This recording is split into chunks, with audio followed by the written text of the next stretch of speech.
Mu mwaka w'1907 nibwo Umudage Richard Kandt yashinze umujyi wa Kigali.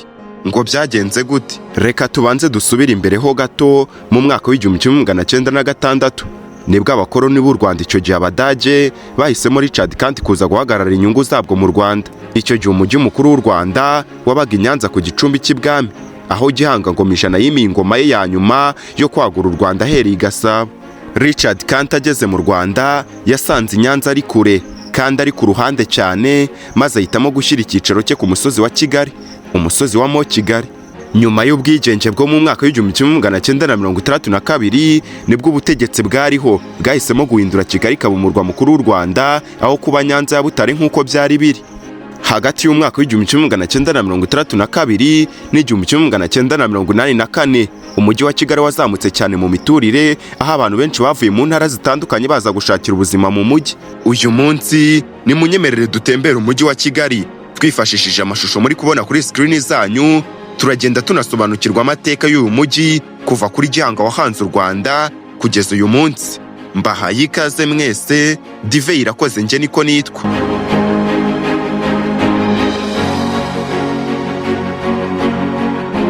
Kigali City, umurwa mukuru w'u Rwanda, kapitale y'u Rwanda.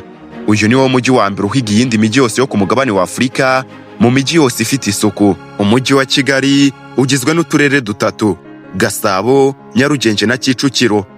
Mu ibarura ry'ibihumbi 2012 ryerekanye yuko umujyi wa Kigali wari utuwe n'abarenga 1,200,000, urubyiruko rukagira 70%, naho abagore bakaba 56%. Mu ibarura riheruka umujyi wa Kigali wari utuwe n'abakabakaba hafi 2,000,000. Ni mu nyemerere turebere hamwe amateka n'ibihe by'ingenzi byagiye birangwa mu mujyi wa Kigali. Kuva intambara mbere y'isi irangiye, Kigali yabaye umujyi w'Abadage muri Afurika y'Uburasirazuba yose. Yatangiye kuyoborwa n'Ababiligi mu mwaka w'1919 kugeza mu mwaka w'1962. Gereza ya Kigali niyo ya mbere yubatswe mu Rwanda, yubakwa mu mwaka w'1930. Yari iri ku Muhima muri Nyarugenge, niyo gereza ya kera kurusha izindi zose mu Rwanda, kandi ikaba yararangaga imyubakire y'abakoloni, colonial architecture. Iyi gereza yashyizwe ku rutonde rw'imirage ndangamateka. Ni ikimenyetso cy'amateka kigizwe n'inzu ya Richard Kandt wabaye perezida wa mbere w'Ubudage mu Rwanda. Iyi gereza rero ya Nyarugenge yubatswe mu mwaka w'1930. Uwo mwaka yubatswemo byarangiye bayitiriye iryo zina, abenshi bayizi ku izina rya Disneyland. Gusa ni munyemerere dusobanukirwa umuhanda wa mbere wa kaburimbo wubatswe mu Rwanda. Umuhanda wa mbere wa kaburimbo wubatswe muri Kigali ni wavaga hitwaga Eta Majoro, usohoka kan Kigali ukanyura imbere ya Serena Hotel, ugakomeza Solasi ukarangira kuri Road Point imbere ya BCR. Ubu ni I&M Bank hafi y'ahahoze Perezidansi ya kera. Aha tugeze ni Nyabugogo, izina rikomoka ku mugezi wa Nyabugogo. Hakaba hari na gare ya Nyabugogo. Ahagana mu mwaka w'1998 nibwo gare ya Nyabugogo yafunguwe, itangira kuba ihuriro ry'imodoka zose ziva cyangwa zijya muri Kigali, ndetse hagenda hiyongeraho n'iziva cyangwa zijya mu mahanga. Mu bihumbi 2024 ubuyobozi bw'umujyi wa Kigali bwatangaje ko imirimo yo kwagura gare ya Nyabugogo ikajyanishwa n'igihe izatangira hagati mu mwaka w'2025. Byari biteganyijwe yuko imirimo yo kwagura iyi gare ya Nyabugogo yari gutangira mu mwaka w'2025 ikarangira mu bihumbi 2027. Gusa maginga ya imishinga yo kuvugurura gare ya Nyabugogo ntiratangira, amaso aracyaheze mu kirere. Biragoye ko waba warakandagisha karenje mu mujyi wa Kigali ntubu utaragera ahantu hitwa Nyabugogo. Ni ahantu usanga hari abantu benshi, yaba bategereje imodoka, abatwaye amamodoka, abakatisha amatike, abagenda bazengurukana ibicuruzwa byabo, abacuruzi bari mu maduka, abapolisi bashinzwe umutekano wo mu muhanda, amamodoka manini n'amamodoka matoya, amapikipiki ndetse n'ibindi binyabiziga byinshi bitandukanye. Nk'uko abenshi bakunda kubigarukaho, Nyabugogo ni ahantu ushobora kujya utakitonda ukaba watahurira imburwa ubonye. Impamvu babivuga nta yindi rero nuko mu masaha y'umugoroba hari insoresore hano Nyabugogo ziba zariyemeje kwambura ibya rubanda, ubundi zikajya zizenguruka muri iyi gare nta kindi zitegereje uretse kwambura ibya rubanda. Aha Nyabugogo rero ni hamwe mu hantu usanga benshi bataka ko bahibiwe ibyabo, cyane ko haba hari abantu benshi no kumenya uko kwambuye abari ingorabahizi. Si abajura gusa kandi nuko no muri iyi gare ya Nyabugogo hari abandi biyemeje gutuburira abantu. Aha benshi usanga bari gutaka yuko bahawe ibicuruzwa bitujuje ubuziranenge. Bamwe bati yewe nari nguza ko kunywa ngira ngo nakaji, naho nsanga ni super dipe yigendera. Abandi bati yewe naguze sambusa nzi ngo harimo ikirayi imbere, nsanga nta kintu kibereyemo namba. Ibinyobwa n'ibiribwa ni bimwe mu bintu abantu bakunze gutuburirwa cyane iyo bageze hano Nyabugogo. Gusa hari n'abandi uzasanga barimo bararira bavuga yuko batuburiwe bagahabwa amatelefone adakora cyangwa se ibindi bikoresho by'ikoranabuhanga byarangije igihe cyabyo. Nyabugogo kandi ni hamwe mu hantu hakunda kubera impanuka bitewe n'uburangare bw'abanyamaguru cyangwa se uburangare bw'abashoferi. Aho ubona tugeze ni kuri feruje z'imihanda izamuka ijya mu Gatsata. Gatsata kamwe mu duce twegereye hano Nyabugogo. Ni ku muhanda munini uva i Kigali werekeza Gatuna, ahari umupaka w'u Rwanda na Uganda. Ku wa kane tariki 16 z'ukwa munani 2026, ikinyamakuru Umuryango cyanditse inkuru maze kiha umutwe ugira uti umugabo wari umaze gushikuza telefone yapfiriye mu mukoki Gatsata. Kiti umugabo witwa Hakizimana Bosco yapfuye nyuma yo kugwa mu mukoki wo mu kagari ka Karuruma, umurenge wa Gatsata, mu karere ka Gasabo. Ni nyuma y'uko akekwaho gushikuza umuturage telefone.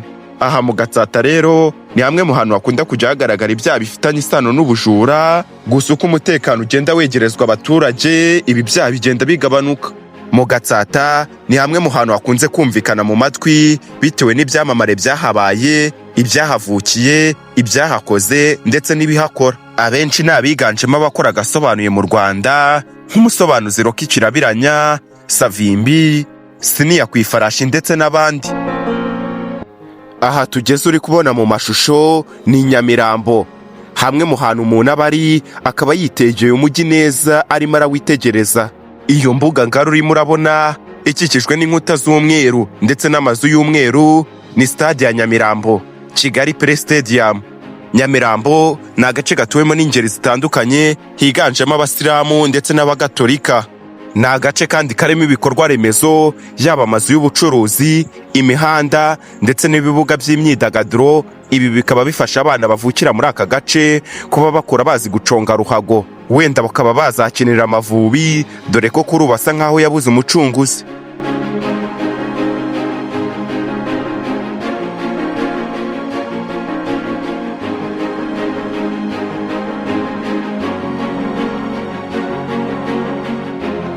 Aha tugeze ni ahari kubakwa imishinga y'akataraboneka mu Rwanda.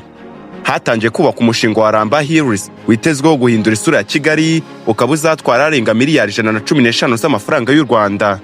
Uyu mushinga witwa Ramba Hills Project uri gukorerwa ahangaha mu karere ka Gasabo, umurenge wa Kacyiru. Hano ni munsi y'ibitaro byitiriwe Umwami King Faisal, kugeza ahateganye na Vision City ndetse no ku kibuga cya golf. Aha ruguru rero ureba harimo kubakwa amazu, haza barimo inyubako ebyiri ndende ifite amagorofa 26 ndetse n'iyindi ifite amagorofa 24. Si ibyo gusa kuko hazaba harimo n'izindi gorofa zizigaragiye zirimo kuva ku y'amagorofa 16 kugeza ku y'amagorofa 10. Aha hari imihanda ikeye kandi ifite isuku nk'ikimenyetso cy'umujyi wa mbere muri Afurika ufite isuku, Kigali Clean and Green. Iyi mishinga y'amazu yose urimo urareba hano ruguru yacu yitezweho guhindura isura y'umujyi wa Kigali.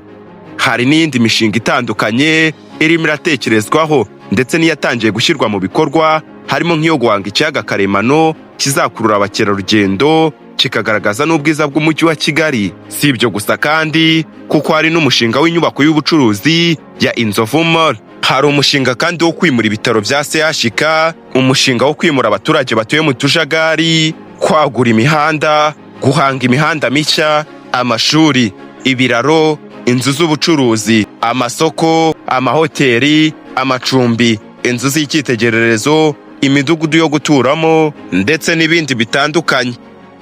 Mu mujyi wa Kigali rero ni hamwe mu hantu ushobora gusanga umutekano waho ari ntamakemwa, kubera yuko inzego zibishinzwe yaba polisi zikora amasaha 24 kuri 24. Ibi bituma umutekano wa buri munyarwanda wese uri mu mujyi wa Kigali n'umunyamahanga uri mu mujyi wa Kigali atembera muri uyu mujyi ntacyo yikanga.